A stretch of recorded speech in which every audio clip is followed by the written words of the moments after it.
Welcome to STEAMunity, a platform to create a community that amplifies the narratives of women in STEAM by highlighting their journeys and insights and sharing them for the benefit of our wider community. Today we have Dr. Esther Miller. She has a Bachelor of Arts in Biology from University of Oxford and a PhD in Microbiology from Tufts University in Massachusetts. Her STEM career started as a research assistant at the University of Sydney and the University of Oxford.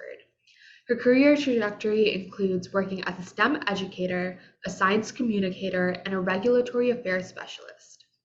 During her PhD at Tufts University, she studied microbial community assembly. Esther is the co-founder, scientist, and microbiology lead at BrickBuilt Therapeutics Incorporation. She currently works as a scientist at DermBiont. Thank you for dedicating your time to join STEAMunity. Introduce yourself just briefly. Yeah. Hi, actually, I'm Dr. Esther Miller, and I'm a microbial ecologist. Okay. Could you share what you're doing at your current position right now, Esther? Yeah, so I'm a scientist in a biotech startup in Boston, and the company is focused on developing products that would help with skin disorders. So if you have a microbiome issue or a pigment issue on your skin, like hyperpigmentation, we're looking at ways in which we could alter either your microbiome or some of the pathways in your skin that would impact that condition. And we are using microbes to do all of this work. What does your sort of position look like? What is your work? Are you researching or are you developing these new things or? So I'm in the R&D department, so research and development. Right now we're really early stage research. So we're looking for things that could have an impact. So sometimes that involves looking at things that are published in the literature and seeing if they work in our scenarios, not just in a lab scenario, or sometimes it's just complete exploratory research. We don't know what's going to happen and we try it. The goal is to do that research, find something and develop it a bit, run some assays to see whether it's true, whether it's repeatable, whether it works in other scenarios. So it's a little bit of both, so research and development. Okay. That's a very specific field. Could you share me some of your journey throughout your educational and professional journey to arrive at your current position? Sure. So I took a really circuitous route. So I've had like a really meandering career. So I was I'm English, so I lived in the UK and I did some work with insects, looking at collective movement, because I really loved science and knew I wanted to be a scientist. I did biology as an undergrad and just wanted to stay there. So I sort of like lingered in the biology department working with insects because that was sort of an opportunity that was there. And I really like sort of like the impact that small things have. So you could have an insect that devastates a crop, and like how could something so small have such a big effect? I think that's maybe why I like microbiology. It just went smaller and smaller and smaller because you can see how a microbe that you can't even see has a huge impact on human health, on agriculture, on all systems. Microbial ecology is plays a really important role. So just to go back though, I worked with insects, then I was a high school teacher, then I worked in a company, again, returning to insects, I was working in a company that was generating genetically modified insects for pest control. And that was the first time I worked in a biotech startup. So although it was like 10 years old or so when I joined, it was still classified as a startup. So I was realizing the other day I've worked for years but never actually had a product. I've always been in the sort of development stage of startups. And when I was at that company, I realized there was like a very much a ceiling in which I couldn't pass through. Like if you don't have a PhD, you're really limited. You could work for years and years and years, understand all of the work way better than anybody else in that company. But without that PhD, you're always going to be slightly held back. So I came to America to do a PhD looking actually at insects. My goal was to study insects, this scale insect that lives on a plant. But when doing a rotation in a lab, so I did my PhD at Tufts University, and at Tufts, they get all of their graduate students to do rotations So you spend one semester in a different lab. So you sort of go around and do get exposure to other science. And that was when I just really fell in love with microbial ecology. I had done a little bit of microbiology before, but the way in which Professor Ben Wolf was teaching and working with microbes was just really inspirational. So Um, that's an amazing career and definitely a lot of different experiences. What mm. sort of brought you from, being in an educator sort of role to entering back into the industry? Yeah, so I love science communication. I love talking to people. I love like any opportunity I have to talk about science. I really jump for it and love it. One thing that I think is a challenge in teaching, I was in a state school, and a lot of, the advertisement and drive to be a teacher is that you want to communicate science. When you're actually working as a teacher, a lot of the emphasis is actually on behavior management, or it was in my case. I've talked to people in private schools or in different school systems, and they maybe have different experiences and opportunities. But for me, as a 24-year-old girl trying to control a class, I found really, really, really challenging. And it stopped being about, hey, I love science, and it started being like a every day trying to get kids to behave. I would say though, as a caveat, there were some like fantastic students, and we did science club, and it was amazing. And I did lead some STEM initiatives and women in science events, and that was like a great opportunity. I just, for me, I wanted to be at the back, wanted to be doing science and like pushing things forward. Yeah. So you use this term science communication. Could you expand more on that and more about how you use it in your current positions or the positions leading up to where you are right Mhm. Yeah, so I think there's a way in which the public perceives scientists as um, not being good communicators, it like being very, very focused on one thing and unable to explain it. And when they do explain it, going into great technical detail that is then makes it inaccessible to the general public. And I think that's a really common problem in science. What I really loved about Professor Wolf's lab was he used cheese as his model organism. So everybody has seen cheese. They know what cheese is.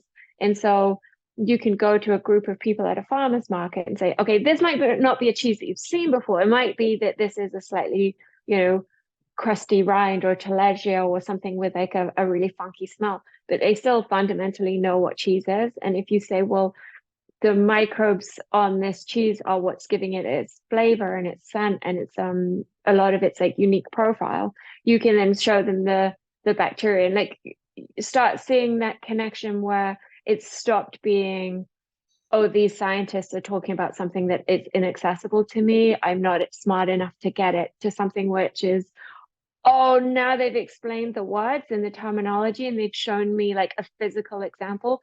I do understand. And it sort of takes that science from something completely obscure to something tangible. I don't know if I'm really answering the question. Maybe I'm not really a science communicator, but I think like to be able to take an idea and turn it into something that people can understand. now? And you mentioned like how does that work in my current job? Well, one thing that I've really enjoyed is I've had a few opportunities to talk to business partners or strategic partners. So this could be an investor or someone at a conference or somebody who doesn't have the background in my specific field and say, this is what I want to do. This is the project I'm proposing. This is the science behind the project. This is why I think you should invest in it. And to get buy-in from them is incredible because it tells me that they know what I'm talking about. They appreciate the science that I've done, and they believe in it. And that I think is very rewarding. Thank you for that insight.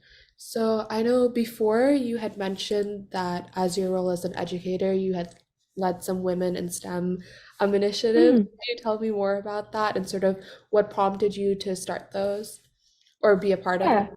yeah. Yeah. Yeah, I felt like the any extracurricular activity at school is a huge weight for teachers. Like it's in addition to your current job. And there are a lot of opportunities out there that people just don't necessarily take advantage of. This was in the UK, so there were a lot of programs where the government is trying to get people to do extra activities, but then there's this sort of divide, sort of a block because you're asking people on their own to do more work. But I just value I saw it as something that is like crucially important.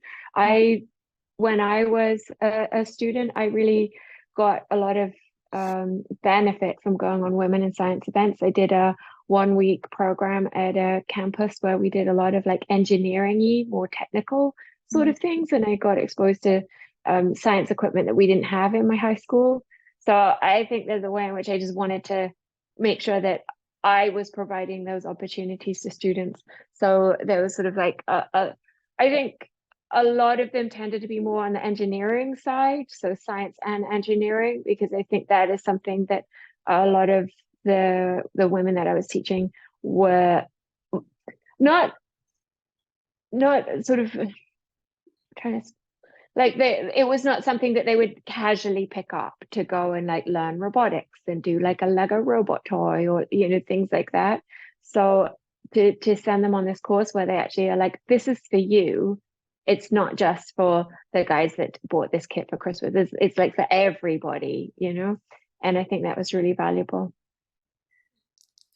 So you saw these girls sort of enter these programs where they felt like their passions and sort of career and aspirations in science were being heard and sort of explored. Was there ever someone like that in your life who sort of motivated you to pursue a career in science, or some mentor who really made that impact in your life? Yeah. I would probably just say it was my mom more than anything.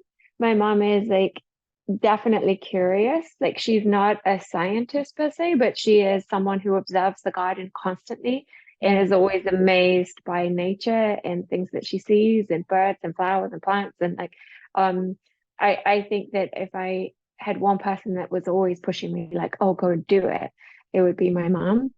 And also I was really encouraged always by my granddad. My granddad made his own company. He was an electrical engineer. So just knowing that like, oh, it's in my family. Like my granddad is an engineer. My mom is like a household biologist. It made me want to do science and to kind of know that I could. If someone is there saying, well, this is who you are, it's helpful. Yeah. So coming back to more what you do right now, what does a typical day in your job look like? Yeah, so right now we're doing a lot of planning. So I'd like to say that typically I come in, check emails, make some plans, set up some experiments in the lab or run assays. So we do a lot of growing of microbes and putting them into assays. And that would be putting a bacteria from a petri dish into like a flask, and it would grow overnight. So you go in the morning and take it off. And those are bacteria that are grown up in broth, and you can put them into assays. It could be like a colorimetric assay, or plate them out to count them all. But right now we're in a phase where we're doing a lot of planning. It's the start of the year. We're making sure that our targets and our goals are all in order, and we all in the company are on working to the right priority. So I'm doing a lot of like background reading on projects. So reading scientific papers to understand like what would be the best course of, for the program, like what chemicals am I looking at, what reagents do I need, that sort of thing. We do a lot of project management, more than I think I've ever done before, but it is critical and important.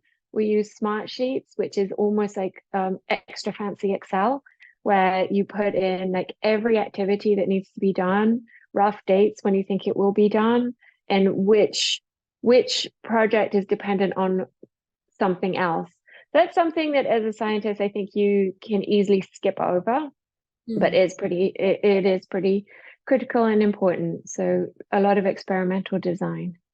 Yeah. Do you see that more because where you're working at right now is a startup, so there's more planning going on, or do you think this is more of like a typical route you do when you're starting a project or sort of going more in depth with it? I think that it's because I think that it definitely is because we're in a small startup, because typically I think if you had a lot of managers, your manager would be doing this. But right now we have a CSO, me, and an RA. So we're a pretty small research team. So, I'm here planning the projects because there isn't really anybody else above me to put them into the project plan. And I don't really want to start a project without a project plan, because the thing with science is it's very easy to get stuck in a program. So we say like, well, I'll do this experiment, and if it's a positive result, I go on to the next experiment. If it's a negative result, then I could try this and then go on to the next, like where is the point where if it's a negative result, you say, oh, that was a negative result. So without a project plan, you can get stuck in a cycle for like 6, 9 months saying, well, I'll tweak this. Well, I'll tweak this. Well, I'll tweak this. And really, for a company, and this is the difference between academia and industry. In industry, it's like fast paced. You got to get it going. If the result isn't working, is that project not going to work? Should we do something else? I think really laying out your goals in the project plan is helpful. I wish I'd done more of it in grad school, because I think it really keeps you focused and on track. I think academic science can be very like, I see a new idea and I run after that and I forget about this old project. Whereas with a plan, you are really focused on like, what is the ultimate goal? Oh, it's to make a product. And it's not to learn new science, which can be tricky, but you learn as you go and you end up with a product in theory. What do you really enjoy about your job right now? My coworkers, honestly, that is the biggest and the best thing about working in science is finding a good team. I'm finding a team of people that you can bounce ideas off. If you say something silly, they're not like, that's a stupid idea. They're like, okay, well, that's not quite what I was thinking, but like, why did you come up with that like thought pattern? What was that process? Like, where did you come from? So to be able to just say what exactly you want to is critical in a really good, solid team. Yeah. Yeah. What do you find, on the flip side, the hardest part of your job right now? Or, Yeah. yeah. I think funding. Funding is really, really challenging. You know how I was saying in academia you get to meander and do different projects, and in industry we're focused, we're getting a product. Mhm. Well, that product is what VCs have said they wanted, or strategic partners, or the CEO. And if you think, well, this would be a better idea, I have to like get the money for that. Like Mm. I can't do what I want to do as a scientist unless somebody is paying for it. Mm. And if no one's paying for it, then we're not doing it. And that can be really challenging. Yeah. Um, is funding something that you or have seen a struggle with throughout your career in terms of science, even when you were doing research and were more in that scientist kind of role? Yeah, so I mean, in the academic lab, there was definitely stressful times when we were waiting to see whether we were going to get this NIH grant. It was extremely stressful. The minute the grant came in, everything was great. I didn't have to teach for a couple of semesters, so I could like really focus on the science that I was doing. I was in a startup working on the oral microbiome before this current position. We had a year of money, and then as it was running out, it was a very tight pressure of, we have this is our runway. We're not able to do any science until we get acquired or we get an additional bout of funding. Thankfully, we got acquired, but it was like, this is the money, this is what we see. And so all science stops because we can't spend anymore. So that's really hard and limiting. But clear communication in those scenarios was helpful. Like knowing why we stopped the science was really okay, that makes sense. Thank you. Yes, it's important to get paid. And yes, we will do the science when we get an acquisition offer. In the current startup that I'm in, I've been here for 2 years. And we had a whole year where we were trying to raise Series B. We made Series B, so well done to all the investment team. But in that time period of, I think it was over a year, there were layoffs, there were cutbacks, there were real challenges in being able to do any, new science. Like we could use what we had in the lab and be creative with how we did, day-to-day tasks. But it was very hard when you see other companies learning new, really cool sequencing techniques and doing loads of very cool stuff, but you can't do it because you don't have the funding. Okay. Coming back to the startup you're working at right now, could you Yeah. tell me more about the environment you're in, sort of the support that you have, the diversity that you see? Mm. So one thing that is very cool about the company I'm in now is that we did have those cutbacks, and we moved from a large office space in Seaport to a really, really tiny space in a biotech incubator. So I'm at the Tufts Biolabs, which is a floor in Chinatown in Boston, where there's about 20 different companies. And so even though it's just me, Lavina, and Rob in this space, we get the support of like the rest of the biolabs. So we get to interact with other residents there. In terms of support, the other staff are really supportive. They really help. They help us with like anything that we need. In terms of diversity, I would say it's pretty low diversity, and our company is also there's just the three of us, and we're not we're not that diverse of a group, but yeah. Have you seen that throughout your STEM career where there's lack of representation of women or people of color in the spaces that you've worked in? I would say that I haven't seen a lack of women, that in Professor Ben Wolfstab in particular. I didn't notice that at all. I never felt as a woman underrepresented. In terms of people of color, I would say that was very underrepresented. Mhm. And in anywhere that I've worked, that's been the case. I haven't seen uh, any instance where I thought like, oh, there's not many women in this environment. I personally haven't experienced that. Okay. And do you think that has sort of shaped your, like the way you've interacted in those environments or felt supported, that you knew there were other women who were being supported there, or not really? That's an interesting question. I felt I have felt at times that I was expected to be a little harder, not to be emotional or upset. Hmm. And I've definitely attempted to be, and I've talked to a coach, actually. I did talk to a coach about trying to change my behavior a little bit, because although I say that there's not I work with a lot of women and I see a lot of women scientists, when I think of management and board of directors and high ups, then I would say it is very underrepresented. There are not many women. And when I was in the company I was at before this company, I was co-founder.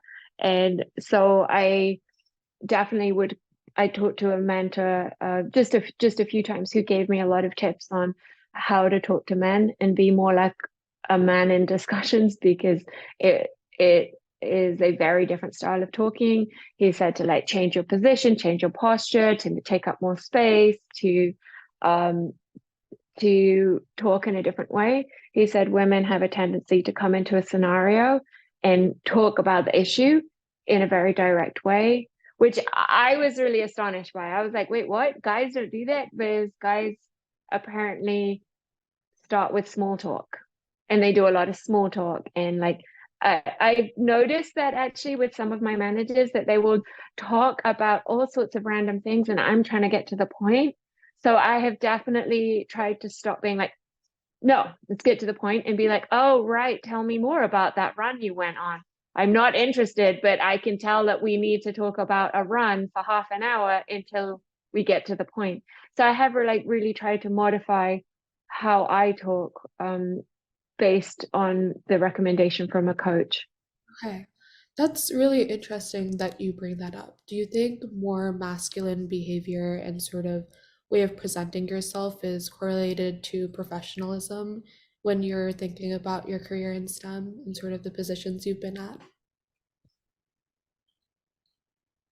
Oh, that's a very good question.